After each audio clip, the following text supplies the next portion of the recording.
a case of you. How are you? I like miming along to O Canada for some reason. How are you doing? I'll say hello to some people.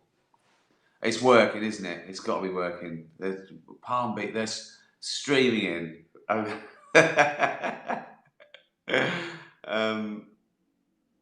Mexico City, Canada. Hello, anyway. North Carolina. There was something like that as well. James Taylor. So I'll start off with a question from Gunnar because I wanted to talk about this anyway. Gunnar says Supernature is coming to Vancouver, October the 21st, 2001, and we have front row seats. No dogs allowed.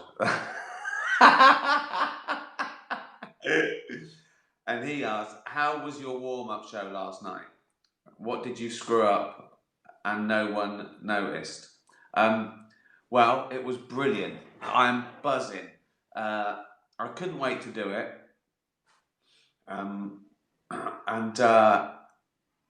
I'd heard a lot of people doing social distance shows, but they were a bit flat because you have to take out, if it's set seating, you have to take up every other row and then every 2 seats. So it was a third capacity, but it really showed, and they're a bit of a damp squib. But this was one that had a space because they could take the chairs out. So once they sold the tickets, they put the chairs back, socially distanced, and it just looked normal. And it was half capacity, not a third, and it was 600 people in a lovely space, and it was just brilliant. I think there was a lovely vibe that they felt really grateful to be out, with a lot of the world, a lot of the rest of this country on lockdown. They can't even go out, they can't go anywhere. So that I felt that, and me included, I felt really grateful. I felt really normal. It was like I came home, like after I did my first day of work ever. I just felt proud. It was really good. I did all the new bits to make the show work, and they worked well, and the old bits worked well. And so I put another 2 in straight away. I'm going to do next Tuesday and the week after. Tickets go on sale this Friday. It was just fun, and I was mucking around but trying stuff out. It was cheap, 20 quid. They bring the drinks to the table, which is great. I think it was better for the audience than the average gig, where you're sort of stuck there, and then you have to go to the bar in the break, and you have rush to the toilet, and it was great. I can't wait to do it again, and I'm going to do some of these there as well with some chums like me and Sean and Diane Morgan and Joe Wilkinson and Mark Watson, basically the people I had on Deadly Serious. So it's this with a couple of mates answering bollocks questions like this and having a chat. And again, keep that cheap, just 20 quid for an hour and a half. And we're doing that on a Sunday afternoon because I think you can. That doesn't need to be an evening thing. That's that. Marta says, you always make people laugh. Well, I try. What makes Ricky Gervais laugh?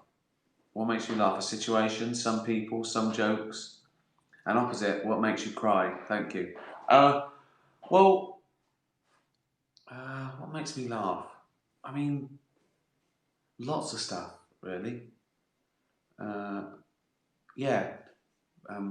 People, situations, jokes, all those things.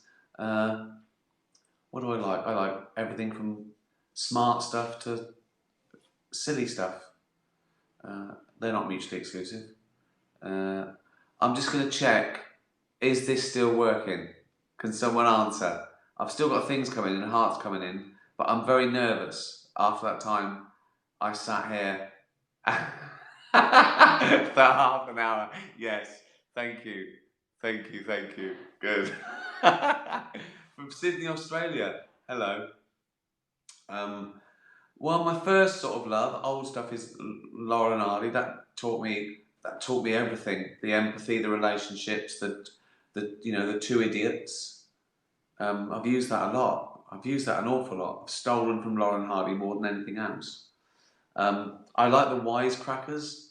Those guys like Groucho Marx and Bob Hope, and I like a little bit of that.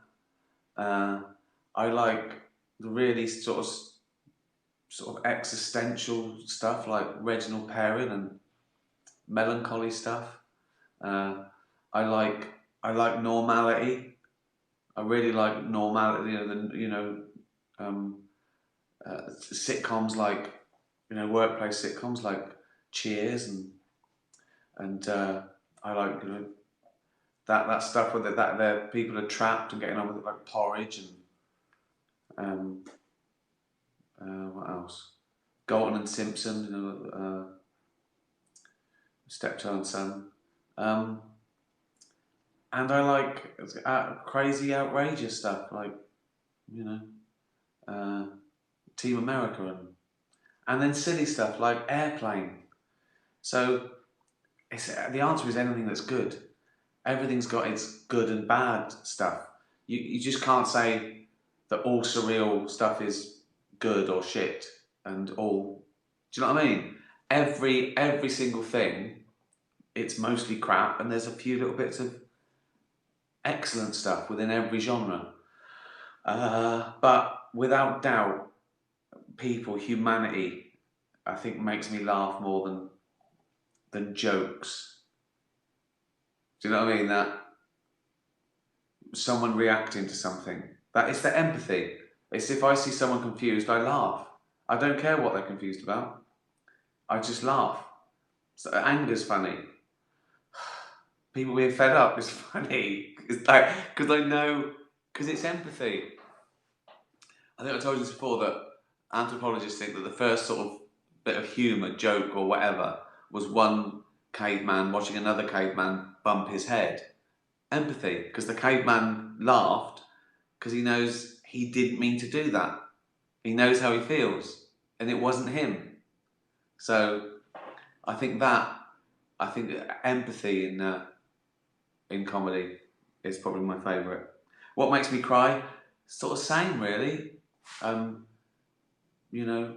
Small victories and honour. Someone doing the right thing.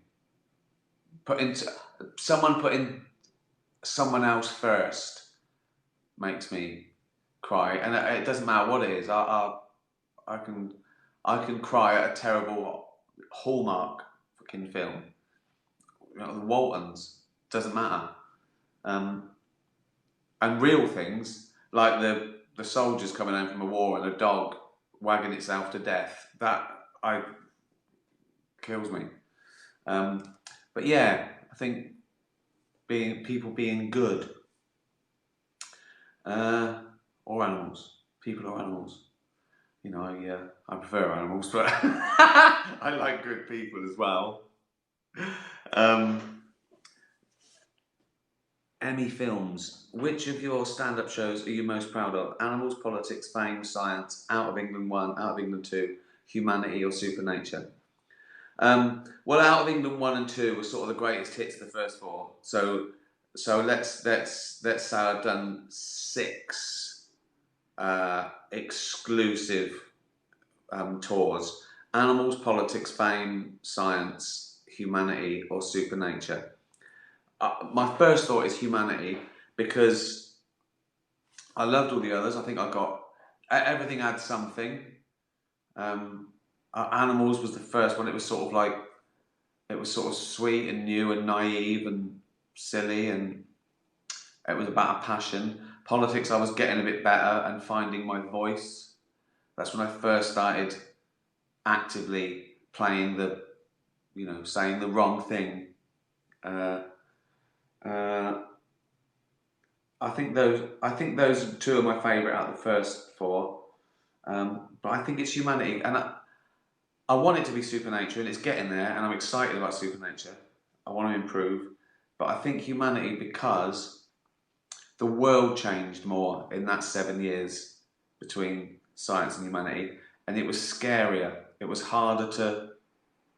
It was harder to be brave because people had started doing the cancel culture thing, and criticism was much worse. The first four shows, you might get a bad review, but no one cared. Whereas when I did Humanity, it was like the world was a critic, and that can phase you. You've got to ignore that because it's like, particularly with social media. In the early days, I read 2 reviews. They might have been both great or both all right or both, but it didn't matter. But by the time Humanity came out, there were reviews everywhere. Do you know what I mean? It was just reviews. And at first you go, oh, I better be careful. And then you go, no, what? Fuck it. I'm not going to be careful. Fuck them. I'm going to do what I've always done. And I did. And I think it was my best. It was my best one. Because of that, all those restrictions made it better. So yeah, Humanity. Supernature is nearly as good, I think, at the moment. Does that make any sense? If you don't do stand-up, did that make any sense to you at all? Just me spouting what's been in my head? I don't know. Are you, like, I presume most of you aren't stand-ups, right? Is it interesting talking about something that you don't particularly do or care about? I don't know. I guess that's my job, isn't it? To make you as interested in this as I am. Ollie Comic, you come across as a decent bloke, thank you, with a strong moral compass. Yeah. Has being famous made you a more conscientious person, and would you be less concerned with morality in reference to your own actions if you weren't famous? No, I was always fascinated with the right thing. I was always fascinated with living a good life and being honourable and being able to sleep at night. Always. Like from the first time when I was like a kid and I felt guilty about something, or I lied and I didn't want that feeling.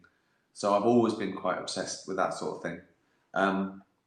But being famous does keep you in check. You do. I used to, muck around with mates in public, and now you don't do that in case someone's fucking filming it. But nothing to do with morality. No, I was never. I'd never I'd never broke the law or did anything bad anyway. Um, uh, and I suppose I don't know. Do I have to watch what I say? Well, I suppose so. But then I've made a thing of that. I've made a thing of me exploring what you can and can't say, which I suppose helps. But no, I don't think being famous has made me a more moral person. I suppose it's just stopped me annoying my friends so loudly in public because they can just turn around and go, "Look, everyone, it's the bloke off the office," and I go shy. So I think it's made me less sort of, I don't know.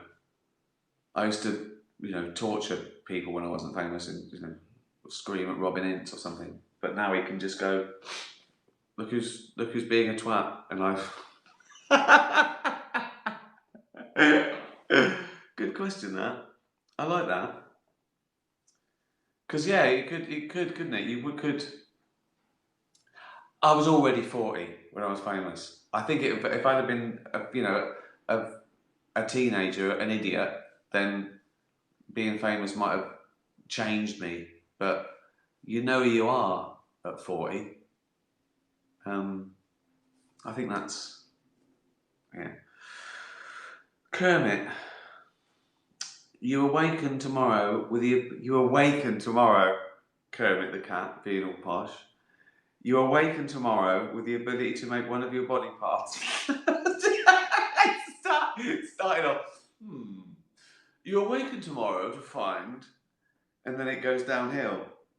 One of your body parts detachable without any negative repercussions. What part do you choose?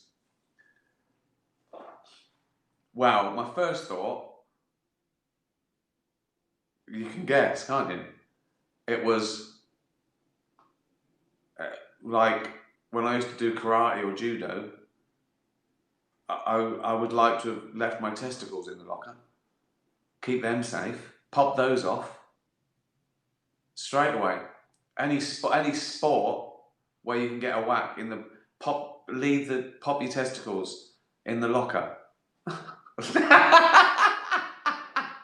Again, if you haven't got testicles, this probably doesn't mean a lot to you, but it's a constant worry. Even like cricket, like wearing a box with cricket, you're so conscious of it all the time, and it does, it stops them getting mashed. But if you've got a box on, whether it's playing cricket or what, and someone whacks you in the balls, it still fucking hurts.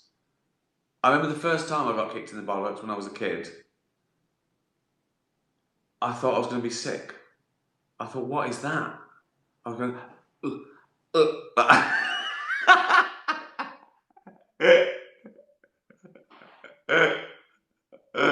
So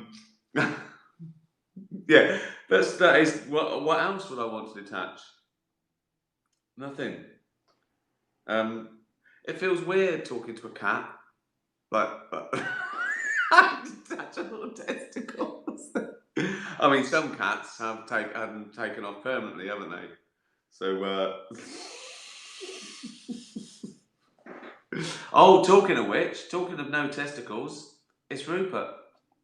It's Rupert the Fat Jack Russell. He is no testicles at all.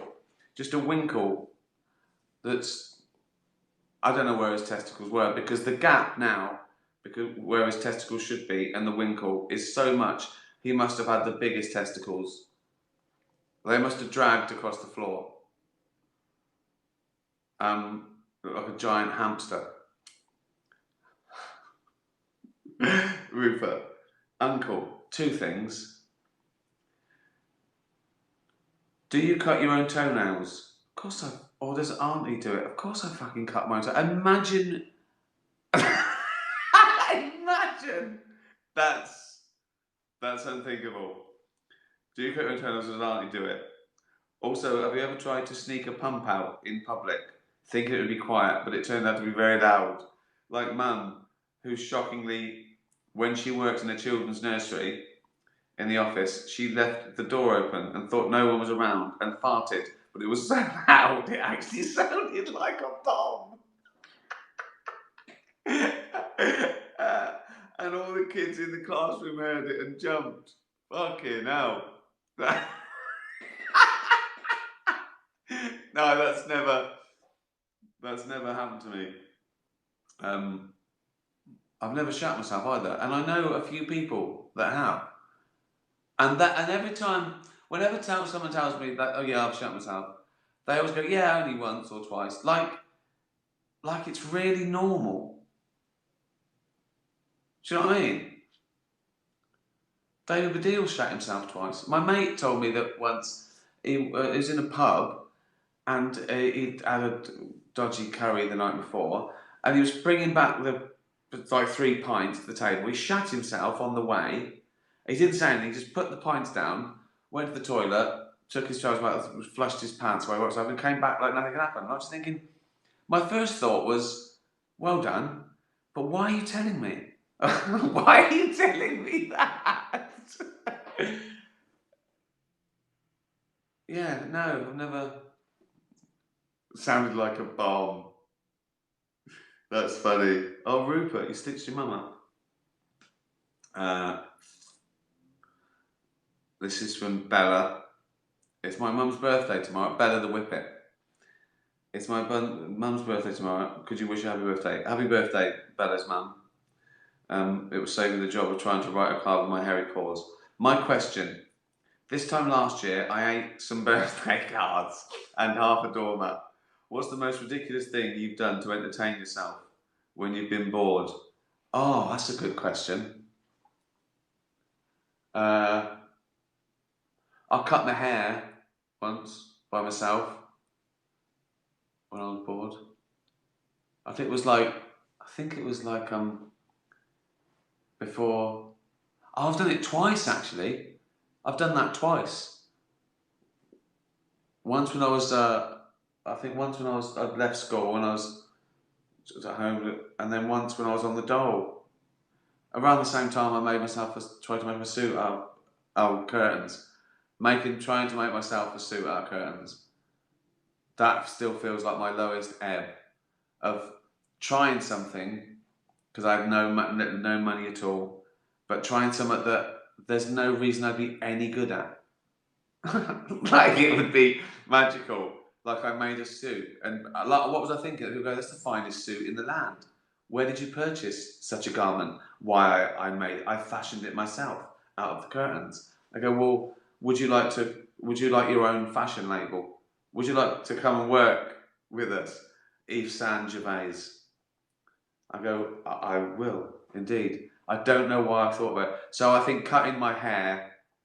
Yeah, cutting my own hair twice into like a skinhead. And I think that wins, doesn't it? Spending a morning on the dole trying to make a suit out of some fucking curtains. It's that one. Good question, then. Rosie says, "What is the biggest obstacle you've overcome in your life? What did it? Why did it have the largest impact?" God, that's a good question. I might use that as one of the generic questions when I do this live. That's really good because I can't think. I can't think outside the nebulous. Because it's not like I haven't got one of those stories like, breaking my back in a skiing accident and then becoming an Olympian. I haven't got one of those. I mean, being poor is the only thing I've got really. Which I'm proud of starting with nothing and having nothing for years and years and years, and then deciding to work hard. I would have thought without doubt. I'd have thought that. I'd have thought, being the fourth child of an immigrant labourer in a working class estate in Reading, and just having no money, I suppose. But it didn't seem too bad at the time because everyone was in the same boat. If you know what I mean. It just seemed fun, and it always seemed like I couldn't have any money. I could never have things, but I didn't care about things really. I walked to school. I didn't need a bike or a school uniform. I didn't care about what I looked like really. Never did. All the best things were free. All the best things were free.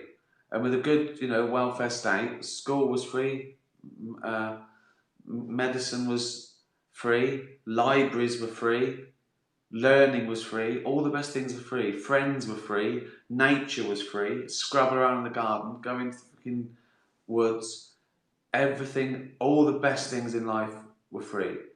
Friends, fun, joke, fucking about, nature. Yeah.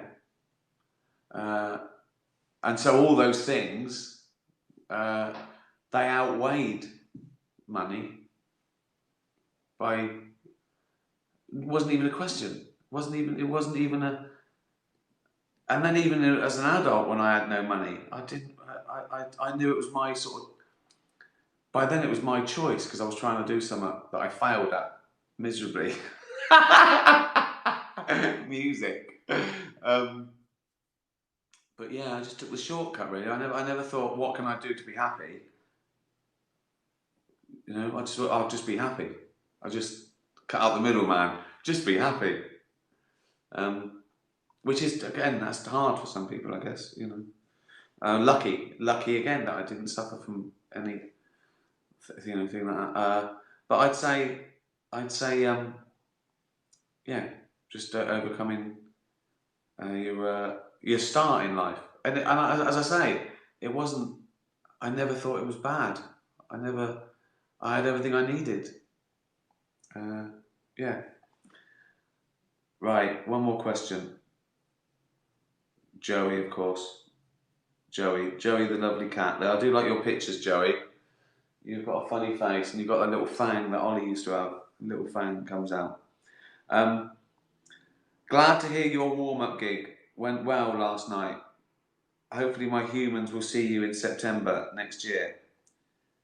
P.S. Why aren't cats allowed? Here's my question. If I was trick-or-treating and turned up at your house, would you A, give me lots of treats? I love Dreamies. That's a free advert there. So if Dreamers are listening, donate. Dreamies, send a lot of free stuff to the Mayhew. Because Ricky said so. Like, fuck you. I love Dreamies. B, deprive me of treats, I will bite. That's a threat. That's like trick or treat, isn't it? D, well, where's C? There's no C. You're an idiot, Joey. A, give me lots of treats, I love Dreamies. B, deprive me of treats, I will bite. Or D, just tell me I'm an idiot and shut the door. Also, D's the same as B. There's no C, and D's the same as B. Joey, you're a lovely looking cat, but you're an idiot. Well, the answer is I'd give you loads of treats. I'd get any cat, any dog, any cat that turns up anywhere I see anywhere. I'll give it loads of treats. But you are an idiot. A, B, or D. Where's C? What a load of bollocks that was. I enjoyed that. I say loads of people. Poor Joey, someone's saying. Ricky is so good at answering cats' questions. Sorry, but I'm sure there's lots of questions I didn't see or didn't get to or didn't have time for. But it's a bit of fun, isn't it? And cats and dogs come first, don't they? So, if you're in London area and you want a little treat, tickets to 2 more warm-ups go on sale Friday, next week and the week after. And then the following week, I'll put on sale a couple of these things live on a Sunday in November. And I won't say who's appearing. You just turn up and find out, because otherwise, I don't want people to go, oh, I'd rather go and see which one is those two than that two. They're all great. It's a format, so it doesn't matter who it is. It'd be bollocks. Be talking bollocks. What was that good question? What was that good generic question? Oh, what's the best obstacle you overcome? I can ask them that, can't I? That's good to discuss that. I'm worried that someone will go, well, when my family were wiped out, and I'll go, oh, I didn't know about that. And that'd be